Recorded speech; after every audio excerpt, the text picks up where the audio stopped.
हुजूर को दफन करके लौटे, तदफीन से फारग हुए, कब्र मुबारक में उतारा, हुक्म पूरा किया।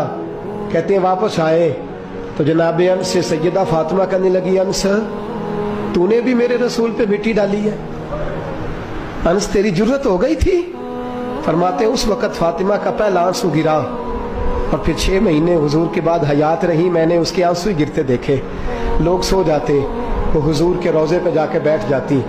कहते मैं समझाता बहलाता, लेकिन फातिमा कहती अली सब्र अपनी जगह, कर्म अपनी जगह। और मैं तुझे क्या बताऊं, बहन भाई पहले सारे चले गए, वालदा पहले छोड़ गई, अब हुजूर अलैहिस्सलाम ने भी पर्दा डाल लिया है, मुझे चाह और जानिब कुछ दिखाई नहीं देता।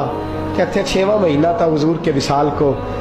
एक दिन मुस्कुराती हुई फातिमा घर आई रोजे से रात को बच्चों के साथ, तो शेर खुदा कहने लगे, मैंने कहा फातिमा बड़े दिनों के बाद मुस्कुराते देखा, क्या बात है?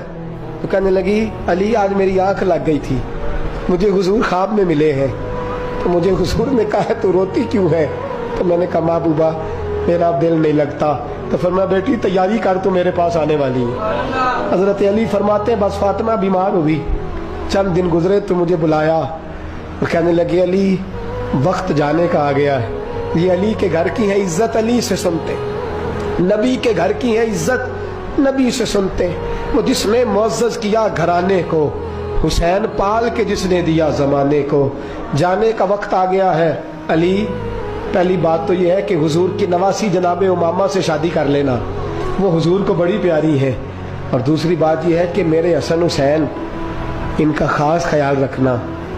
और तीसरे लफ्ज़ कहे तो हजरत अली तड़प के रोए, कहने लगी मैंने वक्त गुजारा है, आपकी हुकूक मेरी जिम्मेदारी थे, मैं इंसान थी भूल जाती थी, अगर मुझसे कहीं कोई कमी रह गई हो तो मुझे रज़ाए इलाही से दरगुजर करना, कहीं मैं हुजूर के सामने जाके शर्मिंदा ना हो जाऊं। शेर खुदा करम अल्लाह ताला वजहुल करीम फरमाते हैं मैंने हाथ थामा और मैंने कहा फातिमा अली का बड़ा मर्तबा था, पर जो तेरी निस्बत से कमाल था वो तेरा ही था।